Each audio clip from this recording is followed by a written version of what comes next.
শালার কি একটা গরম পড়ছে, না পারি কোনো জায়গায় শুইতে, না পারি কোনো জায়গায় বইতে।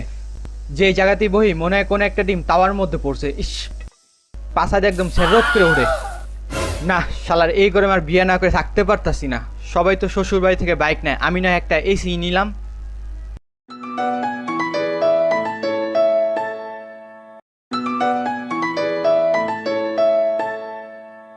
আরে জান্টু, আমি তো তোমার কথাই ভাবতেছিলাম, এর মধ্যে তুমি ফোন দিয়ে দিলা। অনেক, আমি তোমাকে একটা কথা বলতে চাই। আমাদের এই সম্পর্কটা মনে হয় না আর বেশি দিন টিকবে। হ্যাঁ, কি বলছো সব? তোমার মাথা ঠিক আছে তো? হ্যাঁ, আমি অনেক ভেবে দেখলাম এই গরমে তোমার সাথে আমার বিয়ে হলে আমার জীবন যৌবন কিছুই থাকবে না। হয় তোমার ঘরে একটা এসি নিবা, আর না হয় আমাকে ভুলে যাবা। দেখো এমনটা বইলো না, তোমার কিনা আমার অনেক স্বপ্ন, আর আমার বাবা যে হারামির হারামি আমাকে এসি কেনার জন্য 1 টাকাও দিবে না। আর আমি তো ভাবছি তোমার বাপের কাছ থেকে বাইকের বদলে এসি নেবো। এখন তুমি যদি চলে যাও তাহলে আমি একদম নিঃস্ব হয়ে যাব। কি? তুমি আমার বাবার টাকা দিয়ে এসি কিনবা? তোমার সাথে আজকেই আমার ব্রেকআপ। আমাদের বিয়ের কথা তো ভুলেই যাও। হ্যালো জান্টু, হ্যালো মন্টু, আরে পন্টু একটা কথা শোনো। হ্যালো, নিজের সম্পদ বলতে মাত্র একটা গার্লফ্রেন্ডই ছিল, এখন এটাও চলে গেল। এখন আমি ঘরের মধ্যে এসি কই ভাই? হ্যালো ভাই, কই তুই? অনেক সিগারেটের ধরত। সবই তো বুঝলাম, কিন্তু এখন তুই এসি কিনার টাকাটা কই পাবি? ভাইবা দেখলাম আমি বই দিয়ে কি করবো?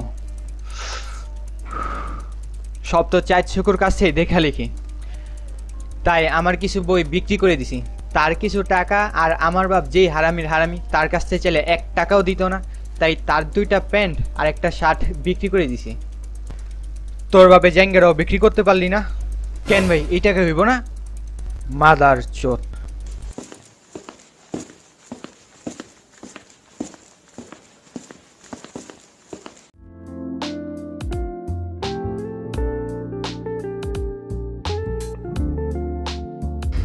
তাহলে দাঁড়িয়ে আসুন, বসুন বসুন। না কাকা থাক, আজকে আর বমু না, দাঁড়াই ভালো আছি।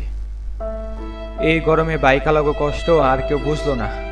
কিছুক্ষণ বাইক রোদে থাকার পর ওই বাইকে বইতে কি যে কষ্ট, এটা একমাত্র বাইক আলারাই জানে।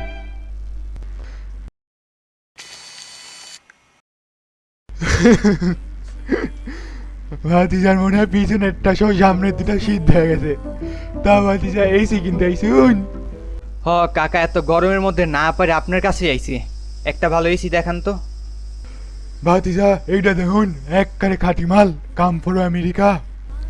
তা কাকা, এই মালটা মানে এই এসিটার দাম কত পড়বো? এইটার দাম পড়বে আপনার 1,20,000 টিয়া। কাকা ভাইবেন না যে আমরা এসি কিনতে আইছি, এসির দাম জানি না। আমাদের বাসায় এসি আছে। দেখুন তাহলে আপনারা এসি কিনতে আইসুন কেন? না মানে আমাদের না, আমার মায়ের ভাইয়ের ফুয়াতো বোনের চাচাতো ভাইদের একটা এসি আছে, বলতে পারেন আমার কাছের আত্মীয়। ও মা গো মা, এটা যদি আপনার কাছে রাখতে হয় তাহলে দূরে রাখতে হন্ডা। আর সা আপনারা এখন কত দিতেন? কাকা আপনারও না আমারও না, যেহেতু এই মালটা আমার পছন্দ হয়েছে তাই আপনার বাড়াই বলতাছি। এই মালটার লেগে আমি 5,000 টাকা দিব। আপনারা আমার কাস্টমার, তাই আপনাকে কিছু কইলাম না। এই টাকা দিয়ে আপনার এসি কেন, এসি সিও কিনতে পারতেন না? তাইলে কাকা কিছু করার নেই, যাই থাকেন। A few moments later. কাকা গেলাম কিন্তু। আরে যাও যাও, তোমার মতো কাস্টমার লাগতো না। কাকা এই যে সত্যি সত্যি যাইতাছি, কিন্তু পরে পিছন থেকে ডাকলে কিন্তু আরামও না। আরে যাও যাও। শালার মদ না যখন একটা পায়ে গেছি, দোকানে একটা নষ্ট এসি আছে, ওটা নয় চালাই দেই। আরে ভাতিজা আউই আউই নিয়ে যাও। শালাই মনে হয় রাজি হয়ে গেছে। যাক, আমার অনেক টাকা বেঁচে গেল। কই কাকা দেন, তাড়াতাড়ি বাসায় নিয়ে যে এসির বাতাস খাবো, এই গরমে আর টিকতে পারতাছি না। আরে দাঁড়াও দাঁড়াও, তোমার এতে ভালো একটা এসি দেই। ওইটা তো কাম ফ্রম আমেরিকা, কিন্তু এখন যেটা দামও এটা কাম ফ্রম সুদানিল্যান্ড। চৌদানিল্যান্ড? এটা আবার কই? আরে ভাতিজা এটা চিনল না? এটা তো ইংল্যান্ডের পাশের দেশ। তাইলে তো ভালো হইব না? আরে ভালো হইব মানে, এটা কেনার পর তুমি আমার সারা জীবন মনে রাখবা। তাইলে আমার বাসায় চলেন, লাগাই দিয়ে আহেন। দেখ কাকার হাসি কিন্তু আমার কাছে ভালো লাগতেছে না। আবার ভাইবা দেখ, এটার মধ্যে কিন্তু ঝামেলা থাকতে পারে। দেখ ভাই, তোর আল্লাহ দোহাই লাগে এসিটা কিনতে দে, নাহলে মিমের পিছনে যে এত টাকা খরচ করছি, এখন অনেক রেস্টুরেন্টের মালিক আমার কাছ থেকে টাকা পায়। সবাই আমার বিয়ের কথা আটকায় রাখছি, ভাবছি সব টাকার বাপের কাছ থেকে নিব। এখন যদি বিয়া না হয় তাহলে আমার কিডনি বেচা ছাড়া উপায় নাই।